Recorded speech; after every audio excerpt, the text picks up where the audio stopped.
Don't get cocky, you old hag. With those words, my son-in-law, Michael, shoved me aside. Ouch! The moment I fell to the floor, pain shot through my leg. As I lay there unable to stand, Michael looked down at me. What are you thinking, acting all high and mighty, when you can hardly even walk? Do you realize who's providing you with this comfortable life in such a big house? You're penniless and useless since your husband passed away. And now you have the audacity to intrude into my family's life. Remember, you are staying at our house now. Know your place. Do not defy me, or I will send you off to a care facility right away. Leaving those words behind, my son-in-law Michael returned to his room. Have I ruined my daughter's family? I would have been better off alone. I should not have come here. My name is Nancy. I lost my husband 2 years ago and have been living alone in this house filled with memories of him. I've always had a bad leg and depended on my husband's help for my day-to-day activities. Whenever I had pain or numbness in my leg, my husband was always there to support me. I admired my kind and considerate husband. However, an unexpected accident took his life, leaving me all alone. The unexpected event left me deeply depressed, and I found myself crying all day, every day. But it was my only daughter, Rachel, who saved me. Mom, if you keep crying, it will make Dad sad in heaven. He will always watch over us and protect us. Rachel. Let's be strong together, Mom. I will support you from now on. So please don't cry anymore. Smile. Rachel has always been a strong and dependable daughter who encourages me positively at all times. She must have inherited her father's strength. Thank you, Rachel. You're right, I can't keep wallowing in sorrow. It would worry your dad too much. That's right, Mom. If you keep crying, Dad might worry so much that he can't even find his way to heaven. We shared a small laugh and decided to move forward together. 5 years have passed since my husband passed away. Rachel, who was in high school at that time, has become a respected working professional and got married 2 years ago. After their marriage, the couple built their own house and Rachel moved out of our family home, which is about an hour's drive away. Back then, she had repeatedly persuaded me to live with them, but I firmly refused. It was because I didn't want to interfere with the newlyweds, and also because I didn't want to leave this house where I had spent so many years with my husband. Although I'm touched by the offer, I intend to continue living here with your father's memories. But what if something happens, Mom?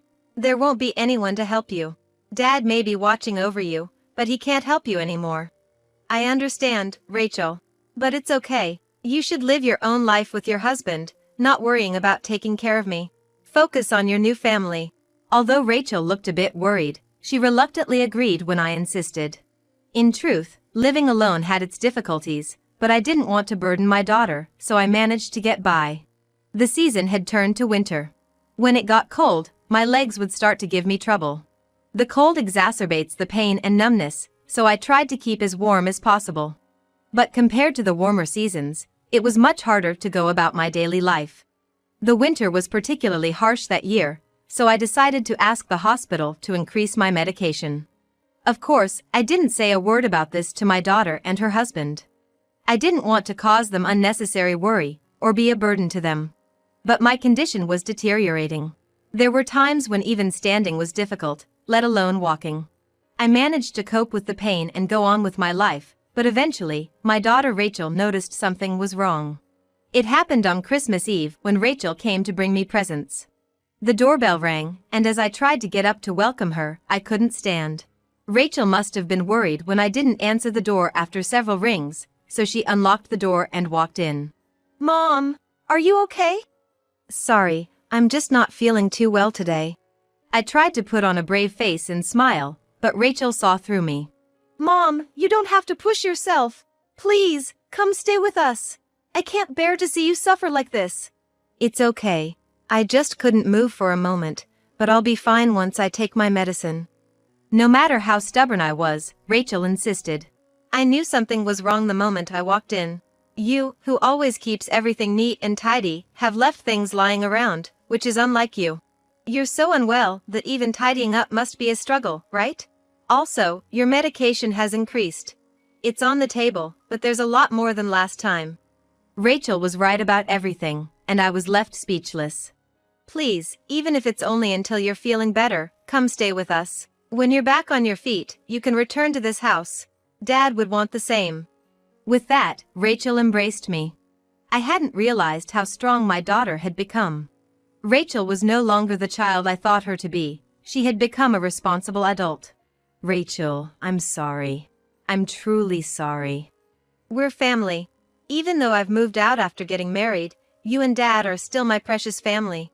Her warm words touched my heart.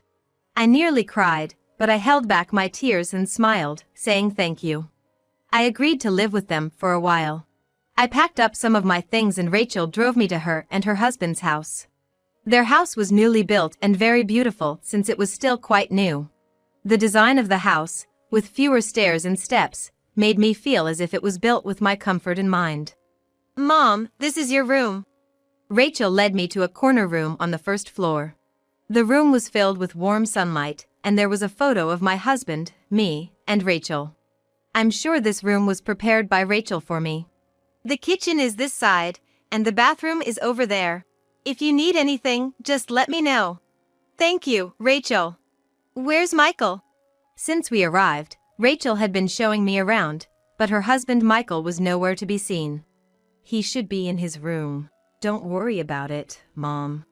"But I should say hello. After all, I'm going to be a burden on him." Rachel's face clouded over a bit. "The truth is, Michael has hardly been leaving his room.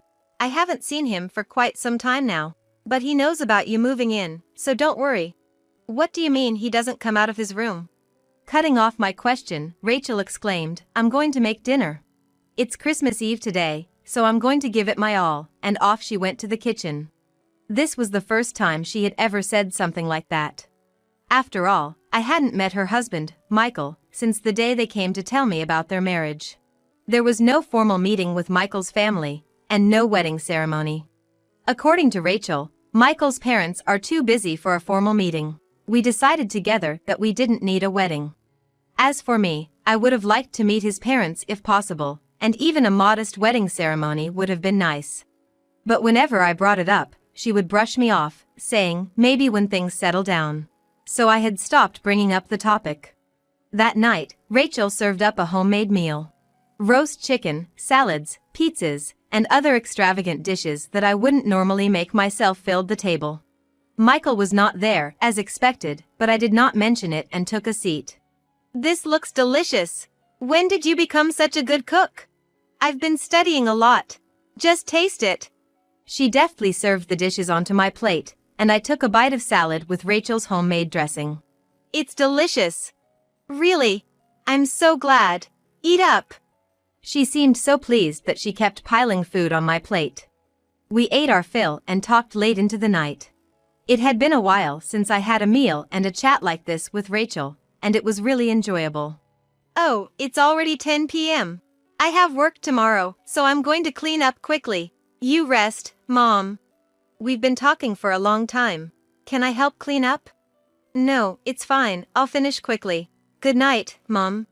I had been bustling around since morning and was quite tired, so I decided to take advantage of Rachel's kindness and rest in my room.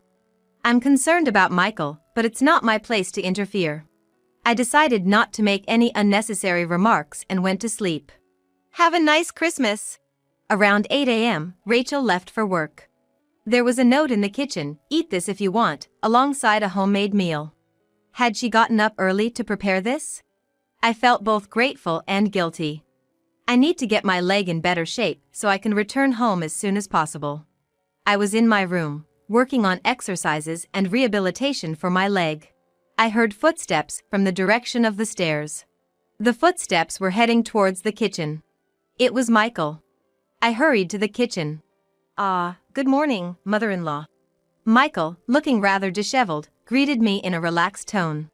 His hair was a mess, his beard grown out. He looked like a completely different person from when I had met him 2 years ago. "Hello. As you may have heard from Rachel, I'm going to be living here for a while until my leg gets better. I know it's a lot of trouble, but I hope we can get along." Unable to hide my bewilderment, I smiled. "How long is for a while?" "Huh?" The question came out of nowhere. "So, how long is a while? Rachel seems worried about you, but I'm not. I'm planning to go home as soon as possible. When Michael came to ask for Rachel's hand in marriage, he was in a neat suit, a clean-cut guy. He spoke confidently, promising, "I will definitely make your daughter happy." I didn't think he was lying, and I trusted him when I said, "Please take care of my daughter." But he was completely different from then. "That's good. That's helpful," he responded. "I'm sorry. I should have discussed it with you properly. I apologized." Rachel said, "It's okay," but apparently, he wasn't pleased. I deeply regretted coming here. Oh, by the way, could you do this for me, mother-in-law? Michael handed me a note. It had a handwritten list, 5 snacks, 4 bottles of juice, magazines, and so on. What is this? It's a shopping list for this morning. The closest supermarket is open from 8 in the morning, so it should be open now. He was fiddling with his phone without even glancing at me. He then continued. Rachel is out working every day, so could you please help out in her stead, mother-in-law? You're not planning on just freeloading here, are you? He said with a grin, "Just leave the stuff you buy somewhere around here," and then he went upstairs. I never expected him to be this kind of person. I was shocked and worried about Rachel. Has she been tolerating this all this time? Since she's such a kind girl, she might not have wanted to burden me with the details. It was another cold day outside. The forecast had said it might snow, so we could have a white Christmas. I dressed as warmly as possible and headed outside with the note. Rachel would go to work almost every day, and often she came back late. The only time she could rest properly was on Sundays, when she would do housework and go shopping. Michael was always cooped up in his room, leaving Rachel to take care of the house. However, on days when Rachel wasn't there, I was sent out to do the shopping and other errands by Michael. The biting cold made my legs hurt and it was hard to walk. I couldn't tell Rachel. She had enough on her plate, and I didn't want to add to her worries. This lifestyle continued for about a month. One day, I returned from my usual shopping trip to find an unfamiliar pair of women's heels at the front door. I had a bad feeling. I left my shopping bags where they were and struggled up the stairs, holding onto the handrail. I finally made it to Michael's room and cautiously approached the door. Inside, there were 2 people. I heard Michael's voice, and a woman's voice I'd never heard before. They were talking with great joy, and there were moments when the woman laughed loudly. This was an shocking truth. I can't believe it. My son-in-law is having an affair, and even bringing her into our home while my daughter is out working. It's absolutely unforgivable. I must never forgive this man. Something taut within me snapped. Before I knew it, I had thrown open the door to Michael's room, my voice raised. What are you 2 doing? Sure enough, there were 2 people in the room. An unknown woman looked at me with a dumbfounded expression. Michael clicked his tongue, stood up, and walked toward me. Michael, what's going on? Are you doing this all the time? Shut up. You just barged into my room to lecture me? Just answer me, I can't stand this. My anger was not subsiding. I glared at him fiercely. What's that look for? Don't what me? Explain properly. In that moment, he shoved my shoulder hard. I told you to shut up, old hag, get into a care facility. Don't you dare dictate to me. I fell onto the floor. A strong pain shot through me, and I could not even stand up. Don't you act so high and mighty when you can't even walk properly. Who do you think lets you live in such a big house? You're living in our house, remember your place. Don't interfere with me again. He forcibly pushed me out of the room and the door slammed shut with a loud noise. Rachel, I'm sorry. I may have ruined your happiness. But I can't leave you here. I made up my mind. What's up? It's quite late. I have something to talk about. I'm sorry to bother you when you have work tomorrow. Rachel came home around 9 p.m. that night. Usually, we would just exchange words like good night, have a good rest, but today, I had her come to my room. And I told her everything that happened today. It was hard for me to tell the story, but it must have been even harder for Rachel herself. Rachel listened to my story in silence. I see. Thanks for telling me. Rachel. Having heard everything, Rachel managed a sorrowful smile and said nothing. Despite her brave front, it was clear that she was in deep pain, possibly on the verge of tears, and I couldn't stand idly by. Rachel, this is not okay. You can't keep enduring this. I'll always be here to protect you. And not just me, your father too. Slowly, her expression distorted, and a tear trickled down her cheek. The thought of anyone pushing my daughter to such a breaking point was absolutely unbearable. I decided then and there I would do anything to help Rachel, crying in my arms. The next day, Rachel went to work as usual. Despite everything that happened the day before, Michael still had the audacity to load me up with chores like grocery shopping. It was perfect. I had a plan. Every morning around 9, I would leave the house to run my errands. Given my slow pace, I always ended up returning sometime after noon. Just like every other day, I went out at the same time, pretending to run errands. Then, I quietly circled around to the back door and slipped back into the house, making sure not to make a sound. I discreetly set up my smartphone camera where it had a clear view of the front door, remote in hand to control the additional camera I had received from Rachel. And then, I waited. About an hour later, the doorbell rang. I hear the sound of footsteps descending the stairs. With a click, the front door swung open. Welcome. Sorry about yesterday, must have surprised you. The woman who was in the house yesterday flung herself into Michael's arms. This was it. In a frenzy, I started snapping pictures. Over and over again, I pressed the shutter. They shared a kiss and disappeared upstairs. I continued snapping pictures until they were out of sight. When the clock struck noon, Rachel was back home. I'm home. I had asked her to finish her work in the morning and come back home. Michael's mistress was still inside our house. I signaled to Rachel with my eyes and together we opened the door to the upstairs room. What? Rachel? Hi, Michael. I finished work early today. I've told you to inform me beforehand if you're coming home early. Why today of all days? The two in the room were visibly rattled by the arrival of Rachel. Michael was even more flustered than when I had appeared the day before. And he glared at me. It was you. You spilled the beans, didn't you? After intruding into our home and causing such chaos. You're just a penniless retiree, leeching off your daughter. He raised his voice and attempted to push me away. Rachel stepped in front of me. Stop it.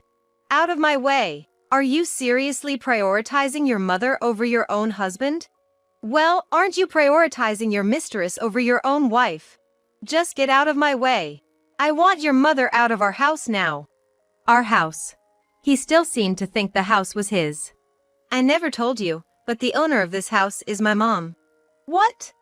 This land and house, they belong to my mom. She's the one paying all the taxes and expenses.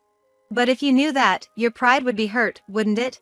Besides, I saw no need to tell you, since you're always cooped up at home without a stable job. Indeed, as Rachel pointed out, I owned all of the land in this area. My late husband had originally owned it, but I had inherited it. And as a wedding gift, I had given the house to my daughter. At the time, I thought they were still young and might struggle financially, so I arranged for all the taxes and expenses to be paid from my account. But not only do you just stay cooped up at home, you're also bringing women I don't even know here. No, Rachel, wait. Against Michael's too late attempt at an excuse, Rachel declared a divorce. She even added she already hired a lawyer. So, I'll need you to leave by tomorrow. This is an eviction notice from the homeowner. Michael was speechless, and the mistress scurried off. What are you talking about, asking me to leave by tomorrow? Hey, Rachel, let's talk. If we talk, I'm sure you'll understand. You better listen to what the homeowner is saying. Michael just crumpled right there, at a loss for words. In the end, the couple divorced. Abandoned by his mistress, disowned by his own parents, he had no one to turn to and reportedly took up live-in work somewhere. We sold the house where the couple had lived and returned to my old house. Now the two of us live together. Hey Mom, do you think Dad would be mad at me? Why would your dad be mad at you? For having poor judgment in men. If that's the case, I'm equally guilty. If your dad were here, he might not have approved of your marriage. That might be true. While making these jokes, we're spending peaceful days. One day, when Rachel leaves this house again, I am working harder at the physical therapy, so as not to cause Rachel any extra worries. I pray that happiness will come to Rachel. I pray that my legs will get better. I said a prayer to my husband in heaven. I felt as if the sky had shone a little.